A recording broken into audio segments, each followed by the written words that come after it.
శ్రీమాత్రే నమ. జై గురు దత్తాత్రేయ నమ. ఈ వీడియోలో మనం ఫిబ్రవరి 17వ తారీఖున కుంభరాశి యందు ఏర్పడబోతున్న పంచగ్రహ కూటమి, అలాగే ఈ 17వ తారీఖున అమావాస్య ఏర్పడుతుంది.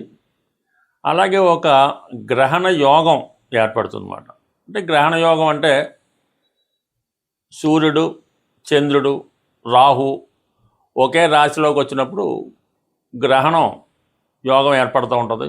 ఈ గ్రహణ యోగంలో పుట్టినటువంటి జాతకులు ఎవరైనా ఉంటే వాళ్ళు జీవితంలో అనేక ఒడిదుడుకులు, ఇబ్బందులు ఎదుర్కోవడం జరుగుతూ ఉంటుంది. అంటే సాధారణంగా ఈ యోగాలు పుట్టినప్పుడు ఉన్నటువంటి యోగాలు ఆ వ్యక్తి యొక్క జీవితాంతం ఏదో విధంగా వెంటాడుతూ ఉంటాయి. అందుకనే వారు పుట్టినప్పుడు తగు విధమైనటువంటి పరిష్కారం చేసుకుంటే ఆ యోగం ఇబ్బంది లేకుండా జాతకుడు అభివృద్ధికి మళ్ళా కారణం అవుతూ ఉంటాయి.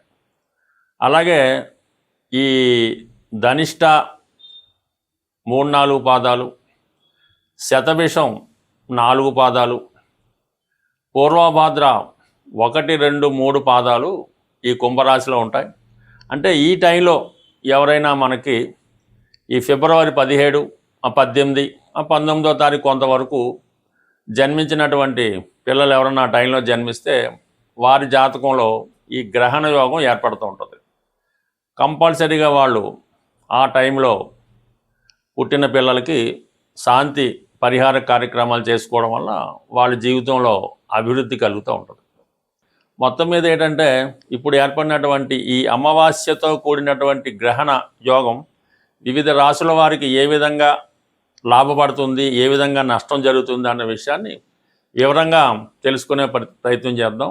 కన్యా రాశి వారికి ఫిబ్రవరి 17వ తారీఖున షష్ఠ స్థానంలో ఏర్పడినటువంటి పంచగ్రహ కూటమి అదే రోజు అమావాస్యతో ప్రారంభం అవడం వల్ల, గ్రహణ యోగం కూడా ఉండడం వల్ల మరి కన్యా రాశి వారికి ఈ గ్రహ కూటమి ఏ విధమైనటువంటి ఫలితాన్ని ఇవ్వడం జరుగుతుంది అని పరిశీలించినప్పుడు 6వ స్థానం అంటే ప్రధానంగా శత్రువులు, రోగాలు, రుణాలు, అలాగే విజయస్థానం కూడా. సక్సెస్ రావాలన్నా, ఎలక్షన్లో నెగ్గాలన్నా, ఒక ఇంటర్వ్యూలో విజయం సాధించాలన్నా, కొత్త ఉద్యోగం దొరకాలన్నా 6వ స్థానం బలంగా ఉంటే జాతకుడు ఎటువంటి అడ్డంకులు, ఆటంకాలు వచ్చినా దాన్ని అధిగమించి ముందుకు వెళ్ళడం జరుగుతూ ఉంటుంది. అటువంటి ప్రయత్నంలో మరి ఈ కన్యా రాశి వారికి ఈ 6వ స్థానంలో అమావాస్య ఏర్పడడం జరిగింది. రాహుతో కలిసి ఉండడం వల్ల గ్రహణ యోగం అంతే. దానివల్ల ఏమవుతుందంటే జాతకుడికి చాలా కాలంగా పెండింగ్లో ఉండిపోయినటువంటి ఒక దీర్ఘకాలిక కేసు లాంటిది ఏమైనా ఉంటే అది మీకు ప్రతికూలంగా తీర్పు రావడం జరుగుతూ ఉంటుంది. చాలా కాలంగా మనకి ఈ కేసులో మనం నెగ్గుతాం, దానివల్ల మనకి న్యాయం జరుగుతుంది, ఈ ప్రతిఫలం మనకు వస్తుంది అని ఆశిస్తున్న వారికి ఈ సమయంలో తీవ్రమైన నిరాశ ఎదురయ్యే అవకాశం ఉన్నది. అలాగే వ్యక్తిగతంగా మీకు ఏదో ఒక అనారోగ్య సమస్య ఏర్పడడం వల్ల, అంటే చాలా కాలంగా దాగి ఉన్నటువంటి రోగం ఒకటి పైకి రావడం జరుగుతూ ఉంటుంది. దానివల్ల అంటే అది వాళ్ళు మిగతా గ్రహాలు, మిగతా జాతక పరిస్థితులను బట్టి ఉండడం జరుగుతూ ఉంటుంది. ఏదైనా ఒక దీర్ఘకాలిక అనారోగ్య సమస్యకి గురవ్వడం జరుగుతూ ఉంటుంది. సో ఈ విధంగా హెల్త్ పరమైనటువంటి సమస్యలు రావడం జరుగుతూ ఉంటుంది. కోర్టు విషయాల్లో ప్రతికూలమైన తీర్పు రావడం జరుగుతూ ఉంటుంది. అలాగే ప్రధానంగా మీ కుటుంబంలో ఉన్నటువంటి వ్యక్తులతో, అంటే స్త్రీలతో విభేదాలు రావడం జరిగే అవకాశం ఉంది.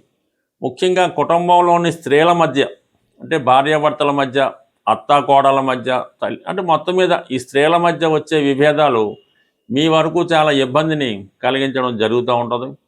ముఖ్యంగా ఈ రాశిలో ఉన్నటువంటి స్త్రీలకి ఎక్కువ మానసిక సమస్యలు, వేధింపులు, ఎరేస్మెంట్ లాంటివి జరిగే అవకాశం ఉంది. ఏదైనా ఉద్యోగం ఇస్తామని మిమ్మల్ని మోసం చేయడం కానీ, ఏదైనా డబ్బు అప్పిస్తామని మోసం చేయడం కానీ జరిగే అవకాశం ఉంది. లేదంటే కొన్ని సందర్భాలు ఎప్పుడో మీరు తీర్చేసినటువంటి పాత అప్పు మళ్ళా తీర్చాలని రావడం కానీ జరిగే అవకాశం ఉన్నది. బట్ ఏదైనా శత్రువుల వల్ల, రోగాల వల్ల, ఆర్థిక సమస్యల వల్ల ఇబ్బంది పడడం జరుగుతూ ఉంటుంది. బట్ ఏదైనా ఈ రాశివారు ఏదైనా కొత్త ప్రయత్నాలు టెంపరీగా వాయిదా వేసుకోవడం మంచిది. ఆరోగ్య విషయంలో చాలా వరకు జాగ్రత్త పడవలసి ఉంటుంది. అయితే ఆరోగ్యపరంగా మీకు ఏదైనా ఒక సమస్య ఉన్నది అని వైద్యులు చెప్పినప్పుడు దాన్నే కన్ఫర్మ్గా తీసుకొని ముందుకు వెళ్లకుండా వేరొక చోట కూడా మీరు సెకండ్ ఒపీనియన్ తీసుకోవడం వల్ల మరి దాన్ని బట్టి పూర్తి పరిస్థితి తెలిసింది తప్ప ముందుగానే కంగారు పడిపోయి లేని దాన్ని ముందుగానే మీరు ఊహించుకుంటే అది ఉన్నట్టు నిర్ధారణ జరిగి అవతల వాళ్ళు మిమ్మల్ని క్యాష్ చేసుకునే అవకాశం ఉంది. కాబట్టి సాధ్యమైనంత వరకు ఈ వైద్య సంబంధించిన విషయాల్లో 1-2 సార్లు సెకండ్ ఒపీనియన్ తీసుకొని ముందుకెళ్ళడం మంచిది. అలాగే అయినా కోర్టు సమస్యలు లాంటివి ఏమైనా తీర్పు వచ్చే అవకాశం ఉంటే అది కొద్ది కాలం పాటు వాయిదా వేసుకోవడం మంచిది.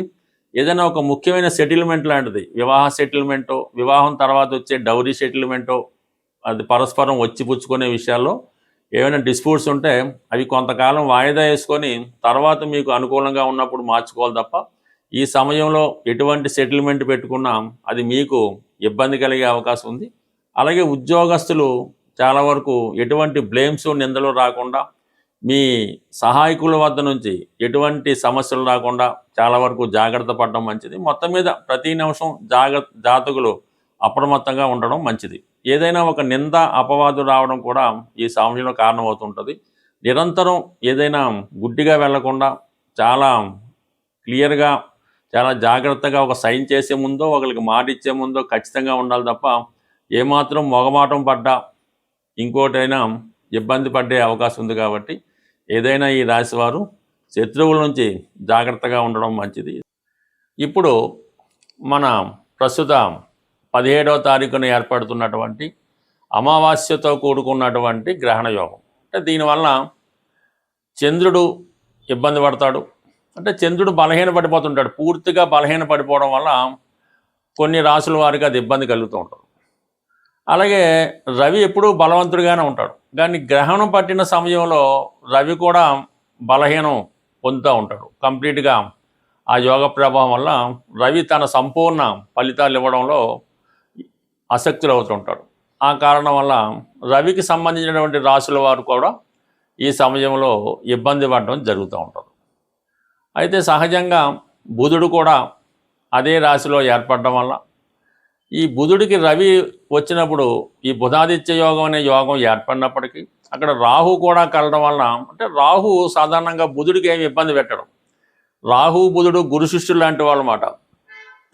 బుధుడు ఏ రాశిలో ఉంటే ఆ రాశి ఫలితాలలాగా రాహుతో కలడం వల్ల రాహు యొక్క ఫలితాలు ఇవ్వడం జరుగుతూ ఉంటుంది బుధుడు. సో ఆ కారణం ఏంటంటే బుధుడు అత్యంత మేధావిగా మారుతూ ఉంటాడు. బుధుడికి మంచి సహకారం లభిస్తూ ఉంటుంది రాహు వల్ల. ఇది సైంటిఫిక్గా పరిశోధనా రంగంలో ఉన్న వాళ్ళకి, బాగా విద్యావంతులకి, మేధావులకి ఇది బాగా ఉపయోగపడుతూ ఉంటుంది. అయితే శుక్రుడు కూడా రాహు మిత్రులు అవుతుంటారు. ఈ రాహు శుక్రుడితో కలియడం వల్ల ఈ శుక్రుడు సంబంధించినటువంటి రాశుల వారికి కొంతవరకు వారు ఎక్కువగా జీవితంలో ఏదైతే సాధించాలని కోరుకుంటూ ఉంటారో అవి సాధించడం జరుగుతూ ఉంటుంది. ముఖ్యంగా ఏంటంటే ఏదైనా ఒక వ్యక్తితో పరిచయాన్ని కోరుకోవడం కానీ, ఏదైనా ఒక పెద్ద వాహనం కానీ, గృహం కానీ కొనుక్కుందామనే ఆలోచన కానీ, ఎన్నాళ్ళుగానో ఎదురు చూస్తున్నటువంటి వ్యక్తుల్ని, అంటే మరి అబ్బాయిలైతే అమ్మాయిల్ని కలుసుకోవడం, అమ్మాయిలైతే అబ్బాయిల్ని కలుసుకోవడం జరుగుతూ ఉంటుంది. అంటే ఇది ఎవరి జన్మ జాతకంలో అయినా ఈ రాహు శుక్రుడు కలిసి ఉన్నప్పుడు అది ఒక విధమైనటువంటి కోర్కెలతో కూడుకున్నటువంటి వ్యభిచార దోషం లాంటిది అవుతూ ఉంటుంది. సో ఈ విధంగా ఈ 5 గ్రహాలు మరి కుంభరాశిలో కలిసడం వల్ల అక్కడ ఈ రాహు ఉండడం వల్ల, అంటే రాహు మొత్తం ఈ అన్ని గ్రహాలని కూడా వాటి యొక్క ఒరిజినల్ కారకత్వాల్ని నాశనం చేస్తూ ఉంటాడు. రాహు ఒక విషగ్రహం, ఒక రాక్షస గ్రహం, ఒక అవినీతికి సంబంధించినటువంటి అనెతికల్ గ్రహం మాట. అతనికి ఇప్పుడున్నటువంటి చట్టాలతో కానీ, ధర్మంతో కానీ, న్యాయంతో కానీ ఏ విధమైన సంబంధం ఉండదు. తాను అనుకున్నది ఎలాగన్నా సాధించాలనే మనస్తత్వం ఉంటుంది. అంటే ఒక విధమైన వావి వరసలు ఉండవు, ఒక విధమైన నీతి అవినీతి ఉండదు. ఇది న్యాయం, ఇది తప్పు అన్నటువంటి ఏమీ లేకుండా రాహు అనెతికల్గా ప్రవర్తిస్తూ ఉంటాడు. పైపెచ్చు రాహుకి మరి కుంభరాశి ప్రస్తుతం స్వక్షేత్రం అవటం వల్ల అత్యంత బలవంతుడైనటువంటి రాహుతో ఈ మిగిలిన 4 గ్రహాలు కలవడం వల్ల వాటి యొక్క కారకత్వాలు ఇబ్బంది పడుతూ ఉంటాయి. అంటే ఇక్కడ రవితో కలియడం వల్ల మరి ఎవరికైనా తండ్రి గారి యొక్క అనారోగ్యం కానీ, తండ్రి గారు నష్టపోవడం కానీ, పిల్లలకి ఇబ్బంది కలగడం కానీ జరుగుతూ ఉంటుంది. అంటే రవి కారకత్వాలు పాడవుతాయి. చంద్రుడు కారకత్వాలు తల్లిగారికి అనారోగ్య సమస్యలు, ఏదైనా హెల్త్ ప్రాబ్లమ్స్, ఆవిడ జీవితంలో స్ట్రగుల్ పడడం జరుగుతూ ఉంటుంది. అయితే శుక్రుడు రాహు మిత్రుడు అవడం వలన అప్పటిదాకా చాలా నిజాయితీగా సాంప్రదాయంగా వెళ్తున్నటువంటి వాడు అన్య స్త్రీల మీద వ్యామోహం పెంచుకోవడం, ఇతరుల యొక్క ధనం మీద ఆశ పెంచుకోవడం, ఏదో విధంగా ఎదుటి వారి యొక్క ఆస్తులను కానీ, వారి యొక్క స్త్రీలను కానీ అన్యాయంగా దోచుకోవాలనే ప్రయత్నం చేయడం జరుగుతూ ఉంటుంది. చాలా అనెతికల్గా ప్రవర్తిస్తూ ఉంటాడు, చాలా లగ్జరీ లైఫ్ అనిపిస్తూ ఉంటాడు. సో బుధుడు రాహుతో కలియడం వలన పెద్ద పెద్ద వ్యాపార అవకాశాలు, తన దగ్గర ధనం ఉన్నా లేకపోయినా పెద్ద పెద్ద సంస్థలు స్థాపిద్దామని, కోట్లలో రొటేషన్ చేద్దామని ఎదుటి వారికి భ్రమ కల్పించేలాగా తన యొక్క ఐడియాలు ఇవ్వడం జరుగుతూ ఉంటుంది. సైంటిఫిక్గా తాన్ని బాగా ఇంప్రూవ్గా ఊహించుకుంటూ ఉంటాడు. ఏ విధమైనటువంటి బలం లేకపోయినా, ఎంత ధనం లేకపోయినా ఒక గొప్పగా అతను తను ప్రజెంట్ చేసుకోవడం జరుగుతూ ఉంటుంది. మరి ఈ విధంగా ఏర్పడినటువంటి ఈ 5 గ్రహాల కూటమిలో కేవలం 2.5 రోజులు అటు ఇటుగా మాత్రమే చంద్రుడు ఉండి మీనరాశికి వెళ్ళడం జరుగుతూ ఉంటుంది. ప్రధానంగా ఈ శుక్రుడు మార్చి వరకు ఉండడం జరుగుతూ ఉంటుంది.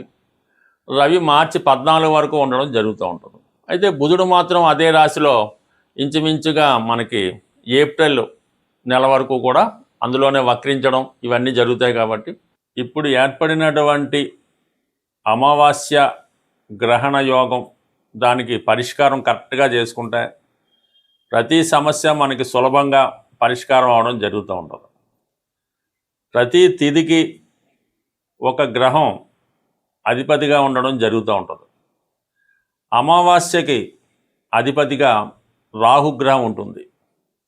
అలాగే అష్టమి నాడు కూడా రాహు ఆధిపత్యంలో ఉంటుంది. అందుకనే అమ్మవారికైనా చండీ హోమాలు అలాంటివి చేసినప్పుడు అమావాస్య కానీ అష్టమి కానీ ఎన్నుకోవడం జరుగుతూ ఉంటుంది. మరి ఈరోజు మనకి ఈ గ్రహణ యోగానికి అలాగే అమావాస్య యోగానికి పరిహారంగా అమ్మవారిని ఆరాధించడం వల్ల మనకి సమస్య పరిష్కారం అవుతూ ఉంటుంది. సింపుల్గా కనకదుర్గ అమ్మవారు లేదా ఒక శక్తి స్వరూపం, లేదంటే దశ మహావిద్యల్లో ఏ అమ్మవారైనా పర్వాలేదు. ఈ విధంగా మీకు ఇష్టమైనటువంటి మీ సమీపంలో ఉన్నటువంటి అమ్మవారి ఆలయానికి దర్శించడం, వీలుంటే ఒక నిమ్మకాయల దండ, ఆకుపచ్చ రంగుతో కూడుకున్న నిమ్మకాయల దండ అమ్మవారికి సమర్పించడం, లేదు ఒక 8 నిమ్మకాయలు అమ్మవారికి సమర్పించి ఒక విధంగా కుంకుమర్చన ఏదో చేపించి మీరు ఆ పూజారి గారు మీకు ఒక నిమ్మకాయ ఇస్తే ఒకటి, ఇది 2 ఇస్తే 2 తీసుకొని అది మీ దగ్గర భద్రపరచుకోవాల్సి ఉంటుంది. ఒక 4 నిమ్మకాయలు ఇస్తే ఇంట్లో అందరి దగ్గర కూడా పెట్టుకున్నా మీకు ఈ యోగాల నుంచి, అంటే ఈ ఇబ్బందుల నుంచి తొలగిపోయే అవకాశం ఉంటుంది. సో అలాగే చిన్నగా మరి ఇంకా ఇంట్లో పూజ చేసుకునే వాళ్ళు ఎలా ఉంటుందంటే, అమ్మవారికి తమలపాకులో యాలకులు, లవంగాలు, అలాగే వీలైతే కొద్దిగా పచ్చకర్పూరం, అంటే పచ్చకర్పూరం మళ్ళీ 2 రకాలు ఉంటాయి. తిని పచ్చకర్పూరం వేరుగా ఉంటుంది, మామూలుగా ఇప్పుడు ఉన్నటువంటి అందరూ ఉపయోగించే స్మెల్ కోసం ఉపయోగించేది కాకుండా ఇటువంటిది అమ్మవారికి తాంబూలంగా సమర్పించడం వల్ల కూడా ఈ రాహుగ్రహ పరిహారం మీకు రావడం జరుగుతూ ఉంటుంది. బట్ ఏదైనా ఈ చిన్న ప్రక్రియ మీకు చాలా వరకు, అంటే అమావాస్య రోజు చేస్తే మళ్ళా అమావాస్య వరకు మీకు దాని ప్రభావం ఉండడం జరుగుతుంటుంది.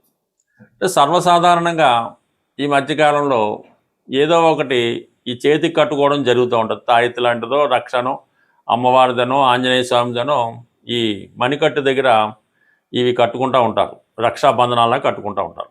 అవి చాలామంది ఏంటంటే సంవత్సరాల కొద్దీ అవే వాడుతూ ఉంటారు.